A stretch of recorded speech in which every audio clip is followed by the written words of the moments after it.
Welcome to my YouTube channel എൻ്റെ വഴികൾ. ഏവർക്കും എൻ്റെ വഴികളിലേക്ക് സ്വാഗതം. ഇനിയും എൻ്റെ ചാനൽ സബ്സ്ക്രൈബ് ചെയ്യാത്തവർ സബ്സ്ക്രൈബ് ചെയ്യുക. എൻ്റെ വീഡിയോ ഇഷ്ടമായാൽ ലൈക്ക് ചെയ്യുക. തുടർന്നും എൻ്റെ വീഡിയോകൾ ലഭിക്കുന്നതിന് വേണ്ടി ബെല്ലൈക്കൺ അമർത്തുക. ഗസയിൽ ഇസ്രായേൽ സൈന്യം തോറ്റോടുന്ന മട്ടിലേക്കാണ് കാര്യങ്ങളുടെ പോക്ക്. ഒക്ടോബർ 7 ശേഷം തുടങ്ങിയ ഹമാസ് ഇസ്രായേൽ യുദ്ധത്തിൽ മേൽക്കൈ ആർക്കെന്ന് ചോദിച്ചാൽ നിസ്സംശയം പറയാൻ കഴിയും, അത് ഹമാസിന് തന്നെയാണെന്ന്. 9 മാസമായി ഗസയിൽ അതിക്രമിച്ചു കയറി യുദ്ധം ചെയ്യുന്ന IDF-ന് ഹമാസിന്റെ 10% സൈനികരെയോ അവരുടെ അടിസ്ഥാന സൗകര്യങ്ങളെയോ നശിപ്പിക്കാനായിട്ടില്ല. യുദ്ധത്തിൽ എത്ര ഹമാസിന്റെ പോരാളികൾ കൊല്ലപ്പെട്ടു എന്ന് പോലും പറയാൻ IDF-നായിട്ടില്ല. ഗസയിൽ കൊല്ലപ്പെട്ടവരുടെ 90% സാധാരണ ജനങ്ങളാണ്. അതിൽ തന്നെ 90% സ്ത്രീകളും കുട്ടികളും. അതുകൊണ്ട് തന്നെയാവണം ഇസ്രായേൽ സൈനിക വക്താവ് നെതന്യാഹുവിനോട് പറഞ്ഞത് ഹമാസിനെ ഇല്ലായ്മ ചെയ്യുക എന്നത് എളുപ്പമുള്ള കാര്യമല്ലെന്നും ഹമാസ് എന്നത് ഗസൻ ജനതയുടെ ഒരു ആശയമായി മാറിയിട്ടുണ്ടെന്നുള്ളത്. അതിനർത്ഥം ഹമാസിനെ ഇല്ലാതാക്കുക എന്നാൽ ഇനി ഗസൻ ജനതയെ അഥവാ ഫലസ്തീനികളെ മുഴുവൻ ഇല്ലായ്മ ചെയ്യണം എന്നതിലേക്ക് കാര്യങ്ങൾ മാറിയിട്ടുണ്ട്. ഇസ്രായേലിൻ്റെ അഥവാ നെതന്യാഹുവിൻ്റെ ആദ്യത്തെ തോൽവി ഈ സൈനിക വക്താവിൻ്റെ പ്രഖ്യാപനം തന്നെയാണ്. ഒക്ടോബർ 7 ശേഷം ഉണ്ടായ ഗസ ഇസ്രായേൽ യുദ്ധത്തിൽ മരിച്ച സൈനികരുടെ 10 ഇരട്ടിയിലധികം സൈനികർ നിത്യവൈകല്യത്തിന് വിധേയരായിട്ടുണ്ട്. അതിലുപരി മാനസികാസ്വസ്ഥങ്ങൾ കൊണ്ട് പൊറുതിമുട്ടുകയും ചെയ്യുന്നുണ്ട്. ഈ യുദ്ധം തുടർന്നു പോകുന്നതിൽ അസ്വസ്ഥരായി അനിഷ്ടക്കാരായി ഏകദേശം 800-ലധികം സൈനിക ഉദ്യോഗസ്ഥരാണ് സൈന്യത്തിൽ നിന്നും വിരമിച്ചിട്ടുള്ളത്.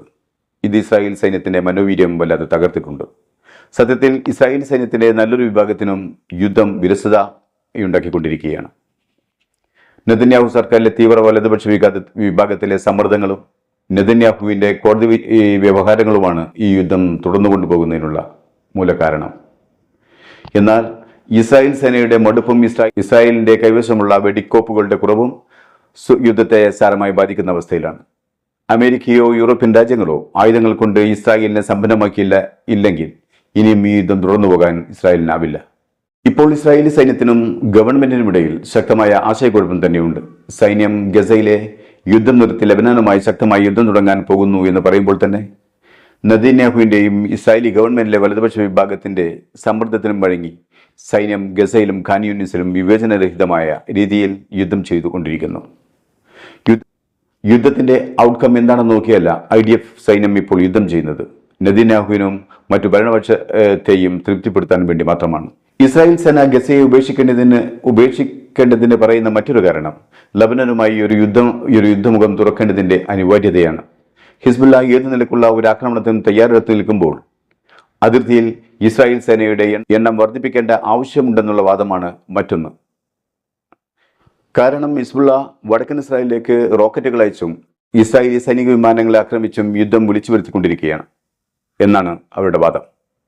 ഇതുവരെയും യുദ്ധം നിർത്താൻ ലോക ജനത ഒന്നടങ്കം ആവശ്യപ്പെട്ടിട്ടും അറബ് രാജ്യങ്ങൾ ആവശ്യപ്പെട്ടിട്ടും അമേരിക്ക വെടിനിർത്തൽ കരാർ കൊണ്ടുവന്നിട്ടും യുദ്ധം അവസാനിപ്പിക്കാതെ ഇസ്രായേലിന് ലബനൻ അതിർത്തിയിൽ ഒരു പുതിയ യുദ്ധമുഖം തുറക്കേണ്ടി വന്നാൽ യാതൊരു മുൻവിധിയും കൂടാതെ നിരുപാധികം യുദ്ധം നിർത്തി ഗസയിൽ നിന്നും സൈന്യത്തെ പിൻവലിച്ച് ലബനനിലേക്ക് നീങ്ങേണ്ടി വരും.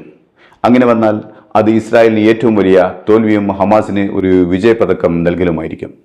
ഒപ്പം ഗസൻ ജനതയുടെ ശാപമോക്ഷവും. അപ്പോഴും നെതന്യാഹുവിനെ വിടാതെ പിന്തുടരാൻ ഇസ്രായേലിലെ ഹമാസിന്റെ കസ്റ്റഡിയിലുള്ള ബന്ദികളുടെ ബന്ധുക്കൾ പ്രക്ഷോഭവുമായി തെരുവിൽ തന്നെ ഉണ്ടാവും. ലോകത്തിലെ ഏറ്റവും വലിയ ഇന്റലിജൻസ് സംവിധാനവും ഏറ്റവും സാങ്കേതിക വിദ്യയുമുള്ള രാജ്യത്തെ ഏറ്റവും വലിയ തോൽവിയും അവശേഷിക്കുന്ന ബന്ദികൾ തന്നെയായിരിക്കും.